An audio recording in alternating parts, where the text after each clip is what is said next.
Eu já queria começar agradecendo aqui a organização do evento, porque eu deveria ter palestrado ontem. E eu me equivoquei e fui para o outro auditório e estou esperando ser chamado lá e não fui chamado. Então, obrigado por ter arrumado um novo espaço para mim aqui, tá bom?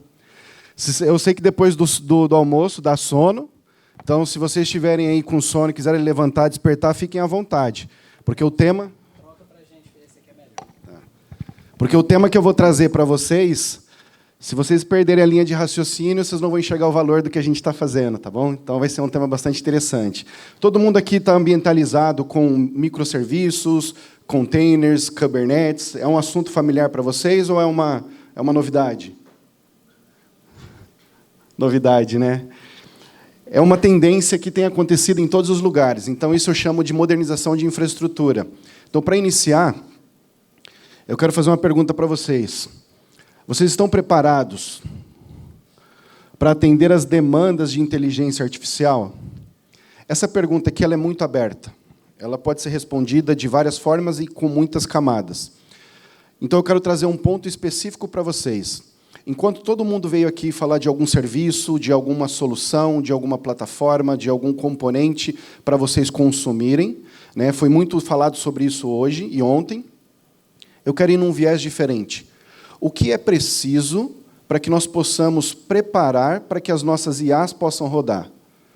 É uma linha de raciocínio diferente. Por exemplo, muitos vão falar em construção de carro, e aí vai ter várias pessoas ofertando vários tipos de carro. Mas quem pensa na estrada? Ou quando você pensa no loteamento, quem pensa no encanamento da água, de iluminação?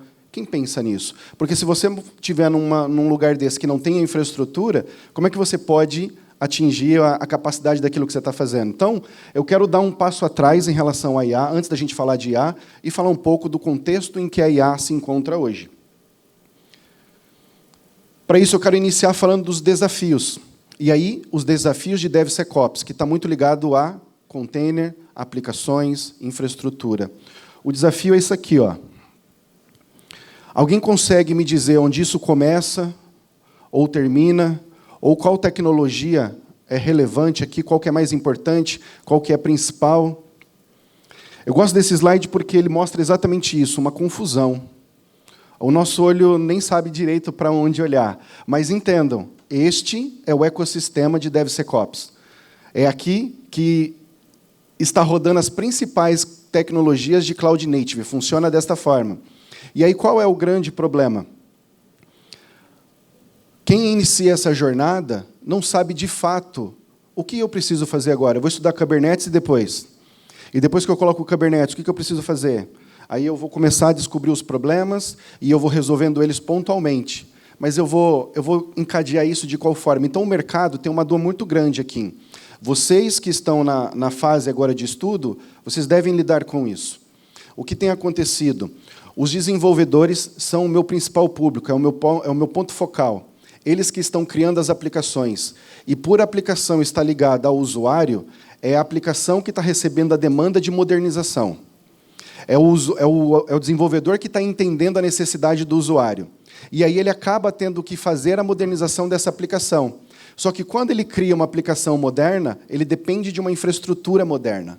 E aí, quando ele vai para essa infraestrutura, que ele chama o cara de infra, o cara de network, o cara não sabe o que ele está pedindo, não tem ideia do que ele está pedindo. Aí ele entrega uma arquitetura convencional. Qual é o grande problema? Isso não atende ele.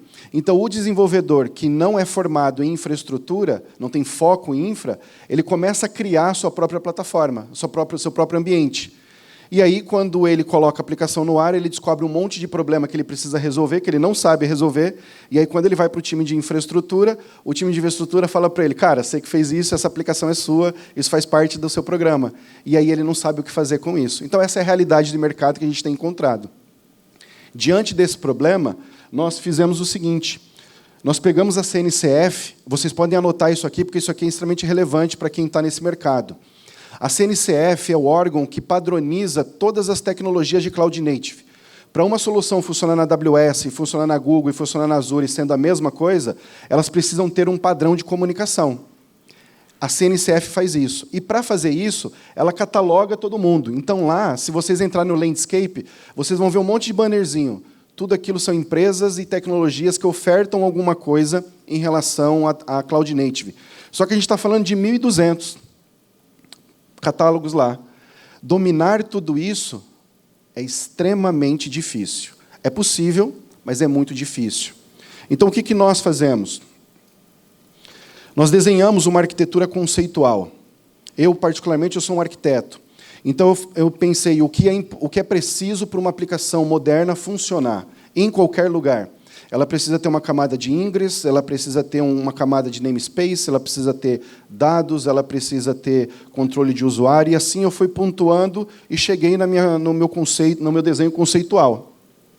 E, a partir desse desenho conceitual, eu peguei lá na CNCF todos os produtos de cada camada. Então, eu agrupei eles. Falei, quais são os produtos que eu tenho de ingress? E cataloguei eles. E aí pensei o seguinte, e se eu pegar todos esses produtos, o melhor de cada camada, e combinar como um único produto? O que aconteceria? E assim surgiu o AKP. Tem um S também de security, mas isso é uma outra vertical. O AKP é uma plataforma de Kubernetes agnóstica. Por que agnóstica? Vocês vão entender mais para frente. Porque ela roda em qualquer lugar, em cima de qualquer provider ou independente da tecnologia. Isso é um grande diferencial.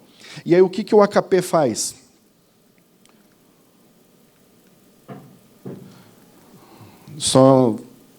Aí. O AKP, entenda, eu vou mostrar isso um pouco mais para frente, eu pego todos esses componentes e agrupo eles, de forma que eu gero valor para as pessoas que vão usar essas tecnologias. Então, a primeira coisa que eu tenho, a parte de segurança, eu entrego Zero Trust, LDP, SSO, de forma integrada. Eu entrego rede de conectividade, gerenciamento disso. Entendam que isso que eu estou falando, vocês teriam que construir uma a uma com cada componente. Porém, eu vou entregando valor à medida que eu vou colocando esses recursos aqui. Então, a plataforma é a junção de várias tecnologias, onde eu pego o que tem de melhor para cada camada, eu configuro e interligo todas elas de maneira que uma gera valor para a outra. E elas funcionam não mais de forma separada, mas de forma conjunta. Então, por isso que eu tenho uma plataforma. Essa é a visão do AKP. Eu tenho uma representação prática que eu preparei para vocês.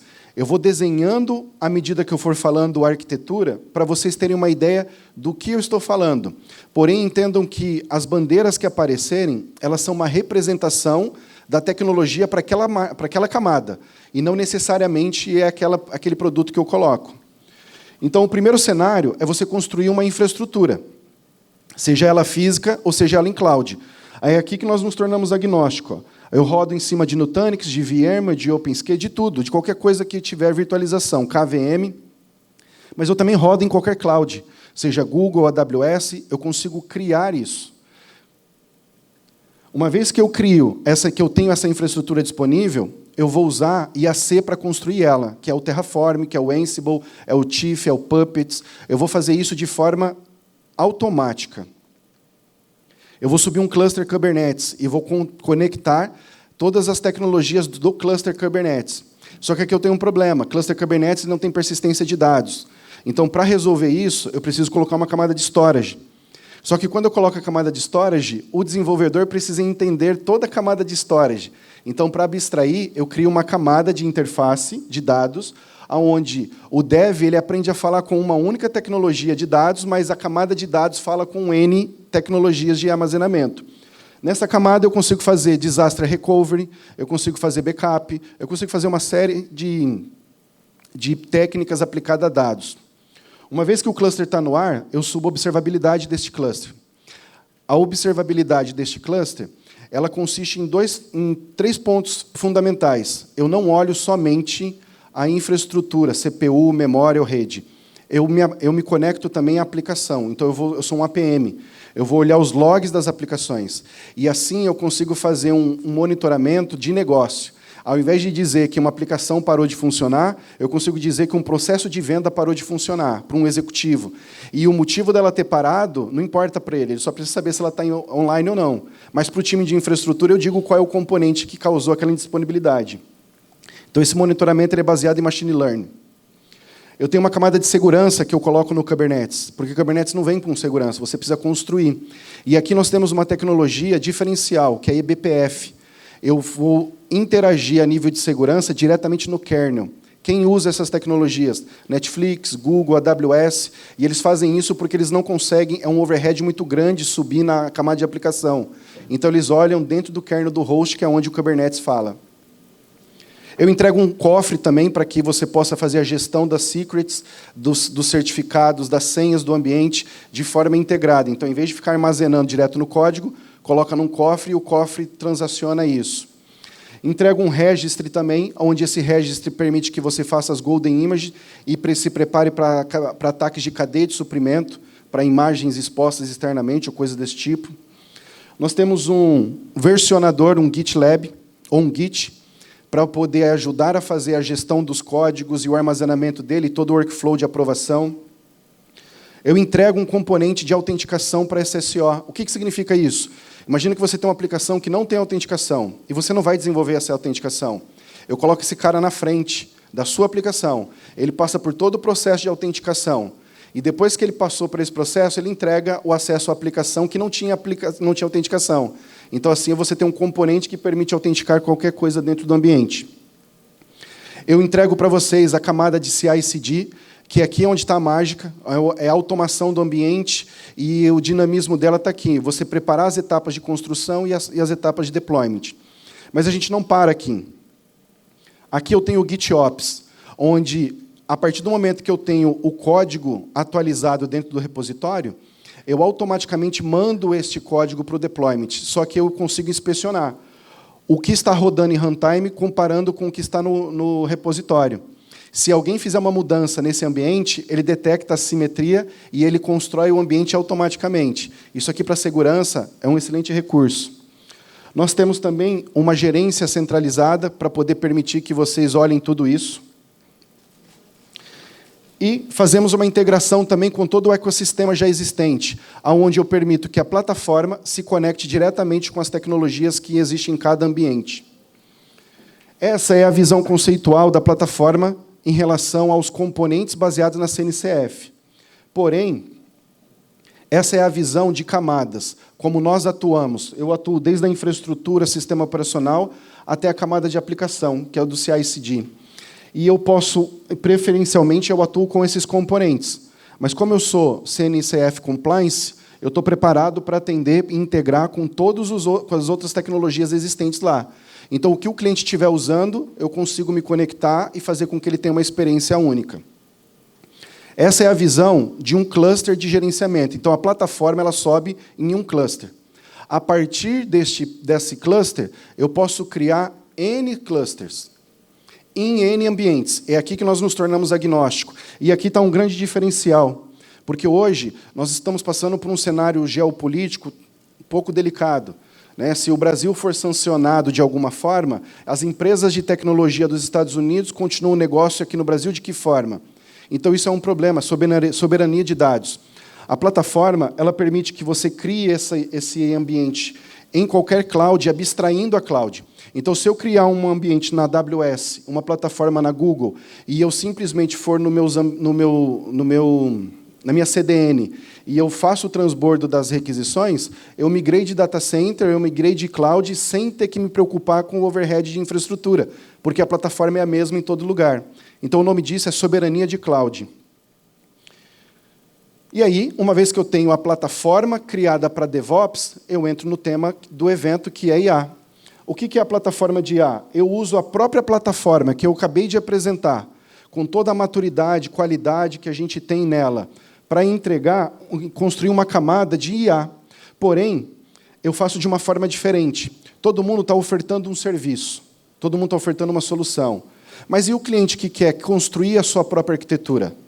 E quando ele não quer mandar esses dados para fora? Que o dado é sensível e ele fala, o que vai acontecer se eu mandar lá para IA do chinês ou do americano? Como é que fica a minha exposição? Ele precisa criar isso internamente. Só que quando ele toma essa decisão, a primeira pergunta é, o que ele precisa fazer? Quais são os pontos que ele tem que atender para poder construir? E aqui tem um grande diferencial. Para você construir a plataforma de IA, você precisa pegar o cara de nível de negócio e gastar a energia dele para construir a infraestrutura que não faz parte do negócio. E ele vai gastar um tempão para chegar no final, fazer uma entrega pequenininha, mas o esforço foi muito grande. E ninguém vê esse esforço. Então, qual que é a ideia da plataforma?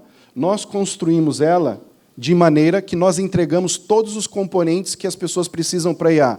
Precisa de LLM, nós vamos entregar. Precisa de RAG, nós vamos entregar o banco vetor. Precisa de inferência, nós vamos subir. E assim eu coloco todos os componentes à disposição como serviço. E aí o cliente ele pode focar em desenvolver os agentes, desenvolver o RAG, desenvolver os LLM, o Finetune, chatbot, ou seja, ele foca no negócio. Essa é a ideia da plataforma. Então, veja, nós absorvemos toda a camada de infraestrutura, tornamos o ambiente extremamente escalável, robusto e seguro, que possa ser migrado para qualquer ambiente, em qualquer cloud, e com os componentes funcionando como serviço. Aplicamos essa mesma técnica para IA, modelando para qualquer ambiente, e assim qualquer cliente pode iniciar a sua jornada de IA sem ter nenhuma expertise de infraestrutura de IA. E assim a gente pode atender essas demandas. Porém, não é possível falar de IA se você não fala de mineração de dados ou de sanitização de dados. Esse é um ponto muito importante.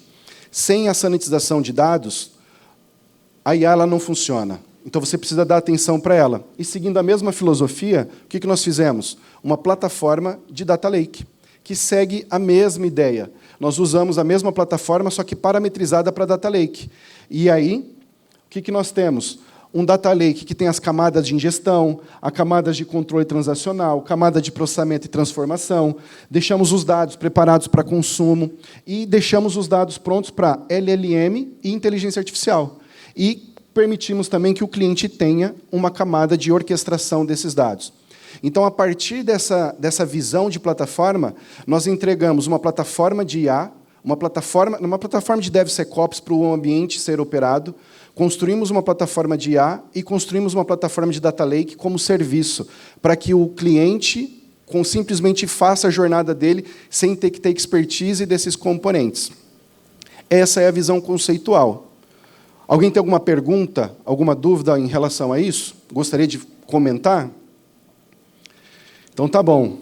Eu sou o Nelson Júnior, sou arquiteto de soluções, eu sou especialista em DevSecOps e inteligência artificial. Está aqui meu QR Code para quem quiser me conectar no LinkedIn, e eu fico à disposição de vocês para trocar ideia e discutir qualquer tecnologia. Não batam palmas antes. Eu queria que você voltasse no primeiro slide do Nelson Júnior e Pedro, por favor, antes de atender aí o nosso próximo palestrante. Volta lá no primeiro, que eu vou tirar uma dúvida aqui com o meu amigo Nelson Júnior. Vou ficar do outro lado aqui. Pronto. Nelson Júnior, inclusive, queria te falar que você tem o nome de um cantor muito famoso local aqui, que só toca rock. Não, volta, já passou. Para frente, para frente. Não. Espero que ele seja bom, pô. Ele toca pra caramba aqui em Palmas. Pronto, para nesse aí. Alguém aqui é estudante de medicina e está aqui? Ufa, é que eu trabalho só com médico e eu sei que eu teria que fazer essa pergunta antes. Dá só uma olhadinha nesse slide aí de DevOps. Primeira vez que eu vi esse slide, inclusive, quem me apresentou foi o cara que está em pé atrás de você, Nelson Júnior. Quando a gente fala de TI, tem que estudar o resto da vida para aprender a metade do que tem, esse slide ele resume bem essa frase. Quantos aqui conhecem todas essas ferramentas? Todas elas, sem esquecer nenhuma, sem passar nenhuma letrinha ali que não entre dentro do conhecimento. E aqui está faltando umas 1000. Tá, agora vamos lá. Quantos aqui trabalham com pelo menos 50 dessas daqui? Que aqui deve ter umas 200. Vamos lá. Vou filtrar com 20 delas. Está vendo aonde o produto do vendedor começa a chegar? Quando a gente fala de DevOps, a gente está falando de uma gama quase infinita de ferramentas que utilizam, que são utilizadas no percurso do DevOps. E isso aqui é tão interessante que quando o Edival me apresentou esse slide a primeira vez, Nelson, eu não tinha ideia de que existia o percurso DevOps, mas eu já conhecia várias dessas ferramentas tendo que desenvolver. E quando a gente conceitua e vê o produto seu abarcar cada uma delas na etapa do DevOps, isso é interessante. Na prática, então, se eu pudesse abstrair a sua palestra de agora, eu posso falar que a sua ferramenta compila em cada um dos pontos do DevOps várias ferramentas tirando de mim o trabalho e me entregando só o que eu preciso para fazer funcionar, certo? Exatamente isso. Pronto.